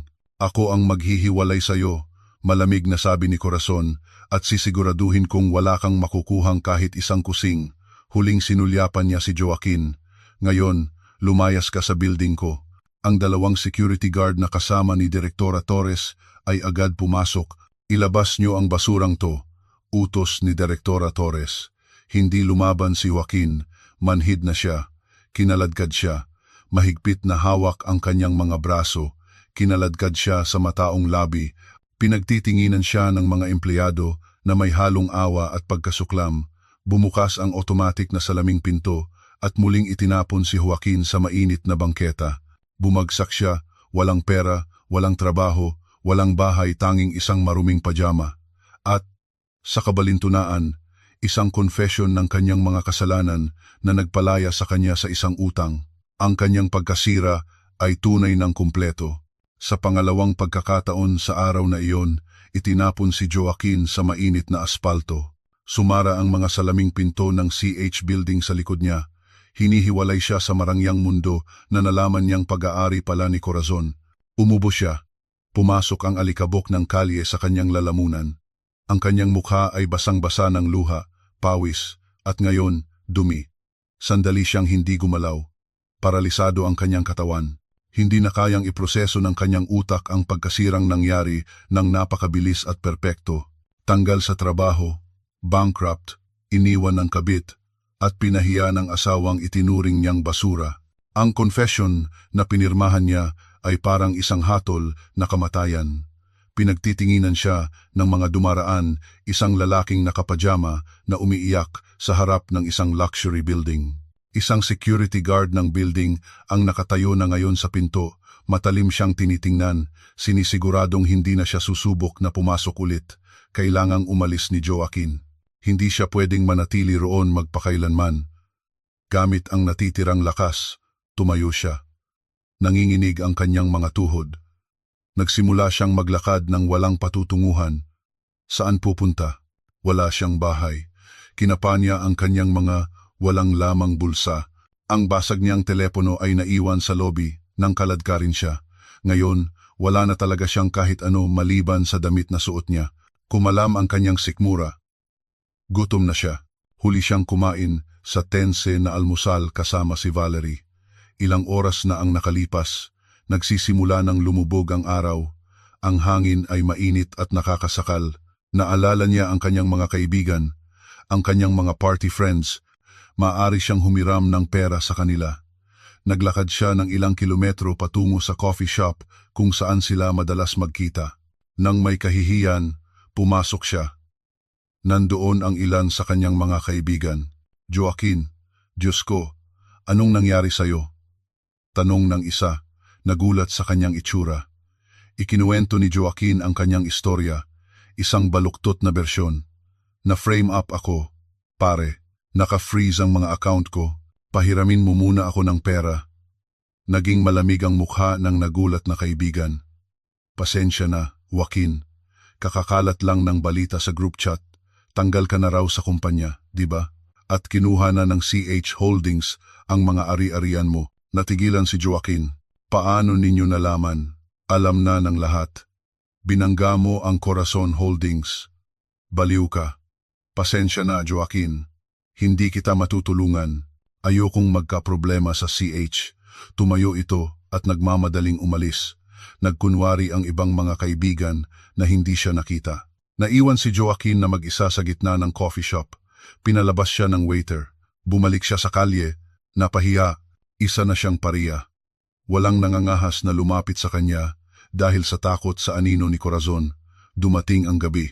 Gutom si Joaquin. Natulog siya sa harap ng isang saradong tindahan. Ginawang unan ang kanyang mga braso, nanginginig sa lamig. Ang ugong ng mga lamok at amoy ng kanal ang kanyang kasama sa pagtulog. Ito ang kanyang instant karma. Samantala, sa ibang bahagi ng siyudad, nagpapanik si Valerie. Nagtagumpay siyang makatakas mula sa bahay ni Joaquin na may dalang dalawang maleta ng mga damit at branded na bag.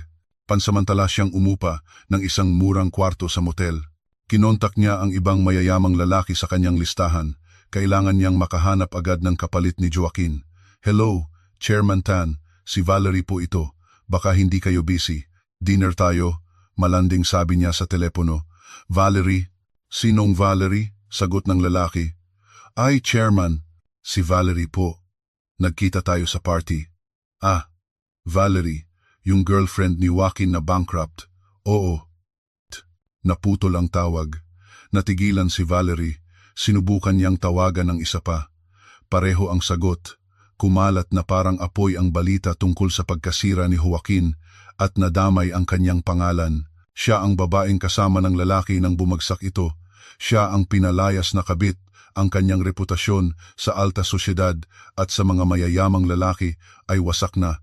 Walang gustong lumapit sa kanya. Sa kasamaang palad, hindi doon natapos ang kanyang malas. Habang nagluluksa siya sa kanyang kwarto sa motel, may kumatok sa pinto. 2 lalaking nakasuot ng malinis na suit ang nakatayo roon. "Miss Valerie, kami po ay mula sa Roxas, Cruz, Associates Law Firm, isang subpina." Huminto ang tibok ng puso ni Valerie. Nanginginig ang mga kamay na tinanggap niya ang subpina. Dinimanda siya ni Corazon. Ang mga kaso ay adultery, defamation, at destruction of private property. Humihingi si Corazon ng 50 milyong pisong danyos. 50 milyong piso? Hysterical niyang sigaw. Wala siyang ganong pera. Lahat ng kanyang bagat damit ay bigay ni Joaquin. Ang mga sumunod na araw ay isang bangungot para sa 2 kontrabida. Naubusan ng pera si Valerie. Hindi niya kayang kumuha ng abogado.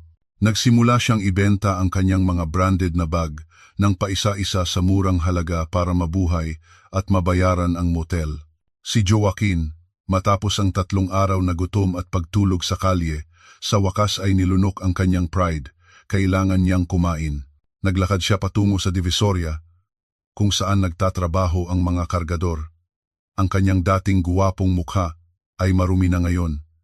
Tumubo na ang kanyang balbas.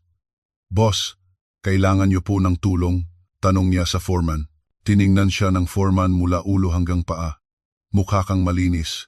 Kaya mo bang magbuhat ng sako ng bigas?" "Malakas po ako, boss. Kailangan ko pong kumain." Basag ang boses na pakiusap ni Joaquin.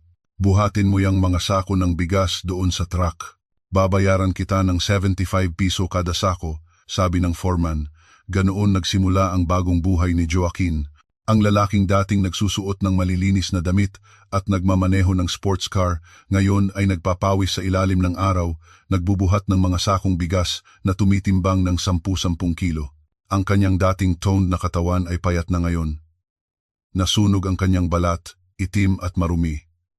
Ang kanyang mga kalamnan ay lumabas hindi dahil sa gym, kundi dahil sa sapilitang pagtatrabaho. Palagi nang masakit ang kanyang likod at kalyado, at madalas masugatan ang kanyang mga kamay. Matagal na niyang nakalimutan ang amoy ng malinis na damit o mamahaling pabango. Ang alam na lang niya ay amoy ng pawis, basura sa palengke, at murang sigarilyo. Ano ang nangyari kay Valerie? Wala nang pakialam si Joaquin. Ang huling balitang narinig niya mula sa mga kapwa kargador ay si Valerie, matapos matalo sa kaso laban kay Corazon, ay nabaon sa utang. Para mabuhay, naging waitress siya sa isang beer house sa Ermita. May tsismis na nahuli siya sa isang raid ilang linggo na ang nakalipas. Ang kanyang kapalaran ay mas malala pa sa simpleng kahirapan. Wasak siya. Walang naramdamang awa si Joaquin. Walang naramdaman. Patay na ang kanyang puso. Nagtrabaho siyang parang makina. Buhat, bayad, bili ng kanin, tulog. Iyon na lang ang ikot ng kanyang buhay. Noong hapong iyon, matapos ang 2 oras na walang tigil na pagtatrabaho, natanggap ni Joaquin ang kanyang sahod, 2,500 piso, sa mga lukot na pera. Lumabas siya sa palengke, hila-hila ang nananakit na mga binti. Huminto siya sa kanyang suking karinderya. Isang kanin at ulam, take out, nay. Hawak ang supot ng pagkain, naglakad siya patungo sa isang malaking intersection. Umupo siya sa maruming bangketa, nakasandal sa isang poste ng traffic light. Binuksan niya ang supot para sa kanyang nag-iisang hapunan. Sa kabilang kalsada, isang higanteng video screen sa pader ng isang mataas na gusali ang biglang umilaw. Ipinapakita nito ang live broadcast ng isang business news program. Napatigil si Joaquin sa pagsubo ng kanin. Ang kanyang plastic na kutsara ay huminto sa ere. Sa higanting screen na iyon ay ang mukha ni Corazon. Ito ay isang live broadcast mula sa global launch event ng CH kaninang umaga. Ang napakalinis, kalmado at marangal na mukha ni Corazon ay pumuno sa screen na may taas na 10-10 metro. Isang dayuhang reporter ang nagtanong sa Ingles na isinalin sa screen, "Presidente Corazon, isa na kayo sa pinakamayaman at pinakamaimpluwensyang babae sa Asya. Ano po ang sikreto ng inyong tagumpay?" Napigil ang hininga ni Joaquin. Nakita niyang bahagyang ngumiti si Corazon. "Walang sikreto," sagot ni Corazon. Ang kanyang boses ay malinaw na narinig sa buong intersection. "Hindi lang ako tumigil sa pagtatrabaho, hindi ako tumigil sa paniniwala sa aking kakayahan, kahit na ang taong pinakamalapit sa akin ay minamaliit ako at tinatawag na inutil." Nahulog ang supot ng pagkain mula sa mga kamay ni Joaquin. Kumalat ang kanin at ulam sa maruming bangketa, pero wala nang pakialam si Joaquin. Ang kanyang mga mata ay nakapako sa screen. Doon sa itaas, ang babaeng tinawag niyang sakitin at pulubi ay ini-interview bilang isang global business queen. At dito sa ibaba, sa aspalto, ang lalaking tinawag ang sarili na hari ay nakaupo na parang pulubi, tinitingnan ang natirang hapunan na nahalo sa alikabok. Yumuko ng malalim si Joaquin. Hindi siya umiyak, tumawa na lang siya. Isang tuyong tawa, puno ng desperasyon. Talo na siya.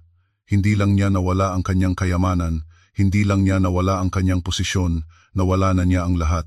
Ang babaeng iniwan niya ay hawak na ngayon ang mundo.